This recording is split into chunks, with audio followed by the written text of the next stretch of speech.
Okay, in today's video, we're going to talk about this bad boy right here. This is the Highland Park Lapidary 10-inch stainless steel slab saw. And I'm going to give you a little bit of a review on it today. I've used it quite extensively in my shop for the past 4 months. I'm using this saw to cut, rocks anywhere from, the smallest size, which would be, maybe 1 or 2 inches. I've been cutting rocks up to 4 inches on this, and not just any rock, agates. I have an agate slicer blade on there right now. I did have a sintered blade on it before. I was cutting bigger rocks, but now I've been using it for some intarsia trimming. So I put my thin agate slicer blade on it. Super happy with it so far. So what makes this saw great? Well, a couple things make it great. I'll start off by saying, since it's made of stainless steel, it allows me to either run oil or water in this. And I much prefer to run water, and I'll tell you why. I really hate cleanup, and cleanup, like when you have a lot of machines like I do here in my shop, cleanup's essential. So, you have to have some cleanup time. But if I can minimize cleanup time on any of my machines, I will do that. And what I do with this machine is I run it with water to reduce my cleanup. Cleaning up oil is extensively harder than cleaning up water. Plus, water's cheaper to buy. I don't have to buy oil. I prefer to use water for what I do, and I've had no problems. There are some drawbacks to running water. One of the things, since it's stainless steel, it allows me to run water. The machine itself is not going to rust, like the housing and the chassis. It's not going to rust, but because it's stainless steel, obviously. But the blade will rust, and I've got my blade on here, my thin agate slicer blade. I've left this blade on purpose, just to show you this. So right here, you can see, I'll zoom in for you. This is the portion of the blade that was resting in the water that I have in here right now. I left this water in for a few days. You can see my blade is rusted at the top here. Over time, if I left that in there like that all the time, it would really do damage to this blade and shorten the blade life significantly.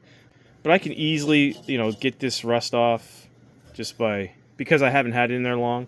You can see I just removed all the rust there now.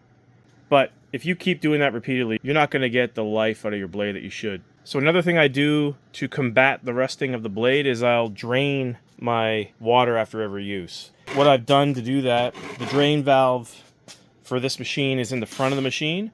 And it doesn't come with this ball valve, this drain valve. You have to buy this stuff separate, but you can buy these for $10 at your local hardware store. And basically I just put this on there and I drain it every use. So anytime I'm ready to pack up the machine for the day, I just come in and I'll dump my water out into this bucket.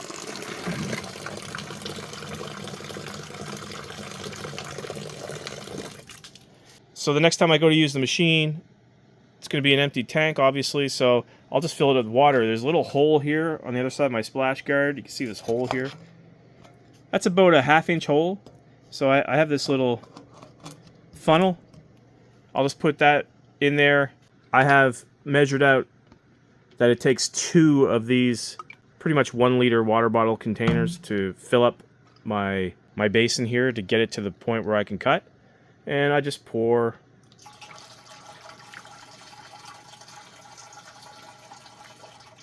I'll just pour it in like that. 2 loads of that, and it's ready to go. And then I'm ready to cut again. And then I just repeat the cycle. Drain when I'm done, put more water in. It's that easy. But once a month I'll go in, I'll take the table off, and I'll clean the inside. Another nice feature that you can get with this machine, it's extra cost, but is the vise. It comes with a vise, and this vise is easy to attach. You can see there's 4 set screws here on the table, and that just comes undone. You could put it on either side. You could put it on this side, or you could flip it around, put it on this side, and it literally, you just take the set screw off and you could put it in the holes here, set it in, and it would look like so. And then you could have your vise set up and you can cut some parallel slabs. It's nice if you're doing cabbing and things like that. I actually don't use this a lot. I find that I'm pretty good with my eye to do it that way, and I like the freedom on the table. But it does work. I have used it, and it works well. If you're really into precision slab making and you want your slabs to be the same width every time, then definitely the vise is the way to go.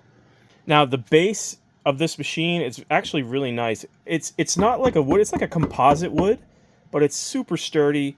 Doesn't warp at all. This has gotten soaked and it hasn't warped at all. It stays true to form, true to shape. And yeah, it's a nice little sturdy base. No wobble in this at all. So really good quality build there. I'll start up the machine here. You can see how quiet it is. I won't alter the volume on the camera, so I'll just start it up here. You can see how it sounds.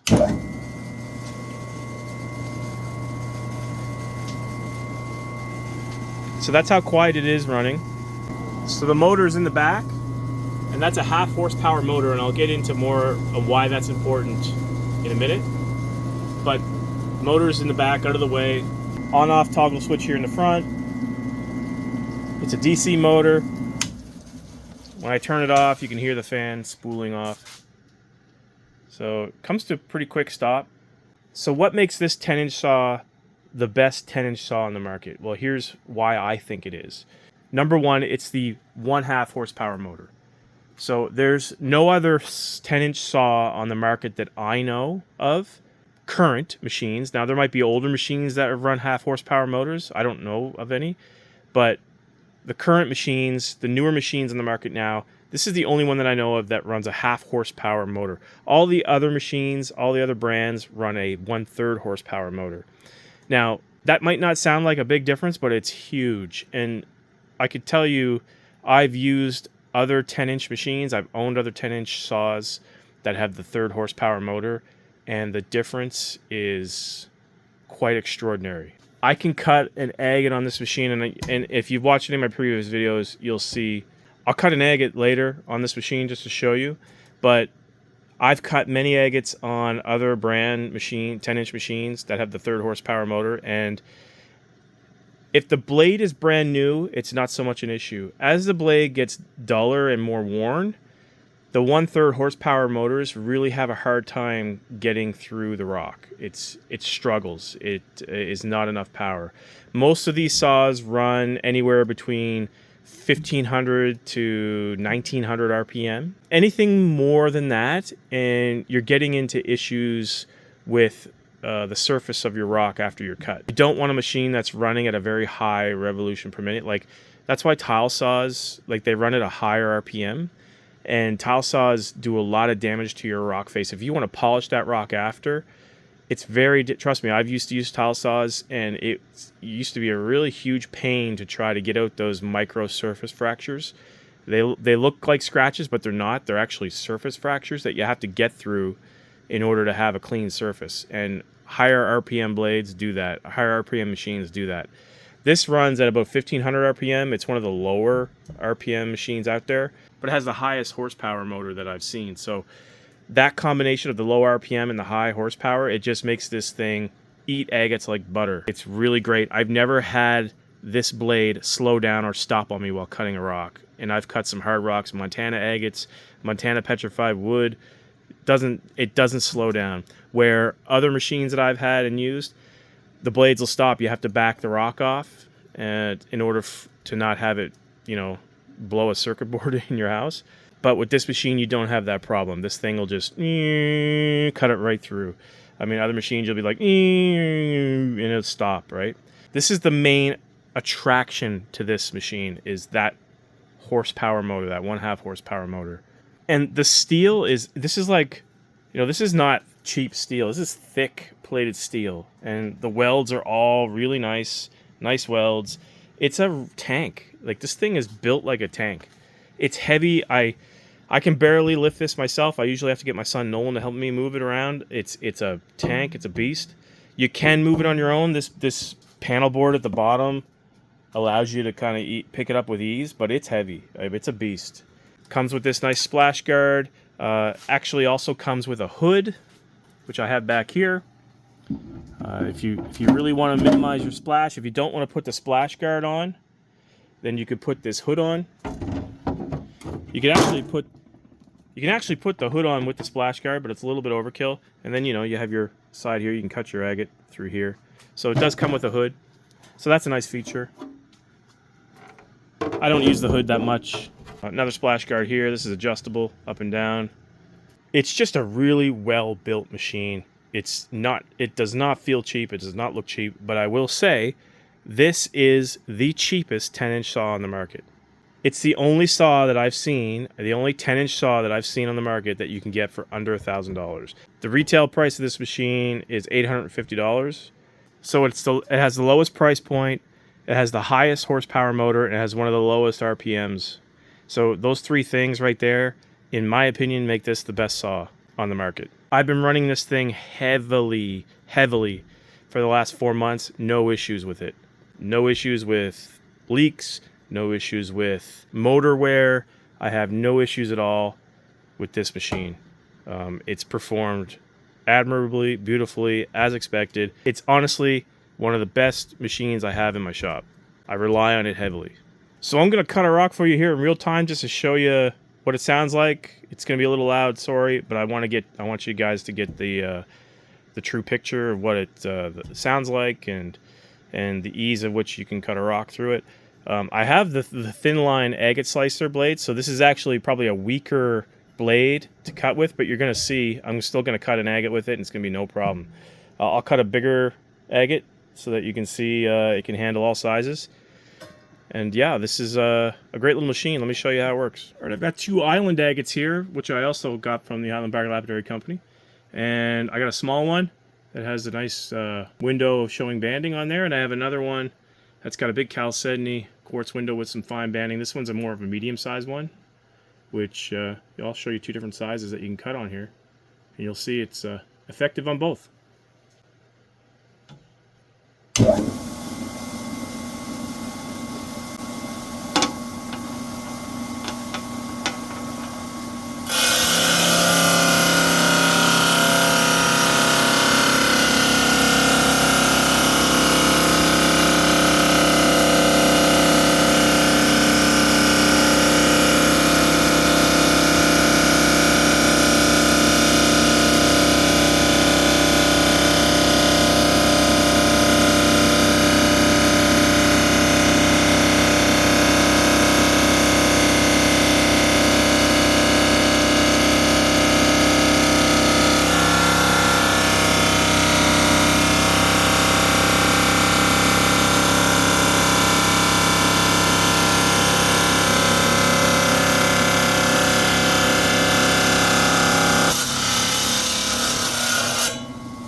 Okay, so what I wanted you to notice during those cuts is that not at any time the blade did not sound like it was struggling.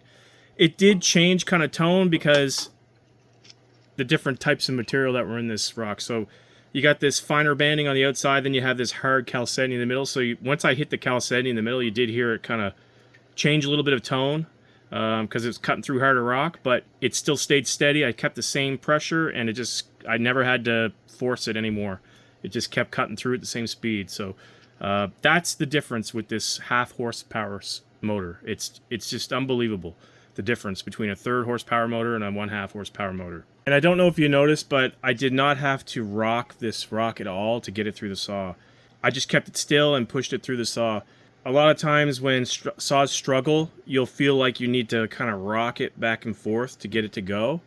This saw, since I've owned it, I've never had to do that. And that's because of the 1/2 horsepower motor. So let's take a look at our cuts here. Here's the small one first. This is the one we cut first. Nice little island agate. Beautiful banding in that. Really fine banding. One thing I'm finding about these island agates that I get from Highland Park, there's no fractures in them. Like none. They're specimen quality with respect to how intact they are. No fractures. And you can have some spectacular banding in these. This one's a nice one. It's got that nice concentric banding. There's the other side. Let's look at the big one. So this one had a lot of chalcedony in it. Let's take a look. Oh my goodness. Oh, wow. That is actually awesome. Wow, look at all that chalcedony is actually agate. That's awesome. That's a nice surprise. It's got the yellow banding on the outside, and then you got that chalcedony banding. Not chalcedony, agate, the white banding. That's stellar. That's awesome. What a nice little agate. These island agates are awesome. If you guys want any of these island agates, you can get them at the Highland Park Lapidary site. I have a link in the description you can use, and if you use the code RHLife at checkout, you'll get 10% off any rock order. So I can get you 10% off rock. You can also use that code for accessories. Saw blades, saw parts, lapidary discs, any accessory. You can use the code as well, get 10% off the accessories. But it's a really good deal on the rock. 10% off rock, you're basically saving more than the taxes. So, well, that does it for today's video. I hope you enjoyed that little overview of the Highland Park 10-inch stainless steel slab saw. Again, in my opinion, best 10-inch slab saw, trim saw on the market. And the cheapest. If you're interested in getting something like this, head on over to the Highland Park Lapidary Company website. Check out their line of products. Link in the description. If you use my code RHLife at checkout, you can get 10% off accessories and rock. That's rough rock, slabs, agates, anything rock related, you get 10% off using the code via the link in the description. And one thing I'll just end off with is John and Sherman down at Highland Park. They take care of you. If you have an issue with anything you buy from them, they take care of you immediately. I've seen this firsthand. I have customers that I have helped buy machines from Highland Park that the customer service is just outstanding. So take it from me. I stand by their customer service. If you ever have an issue getting a hold of customer service, you can contact me and I'll help you through the process. Like I said, they're pretty on the ball down there and they always take care of people. With that, guys, everybody stay safe. Have a great week and we'll catch you on the next one.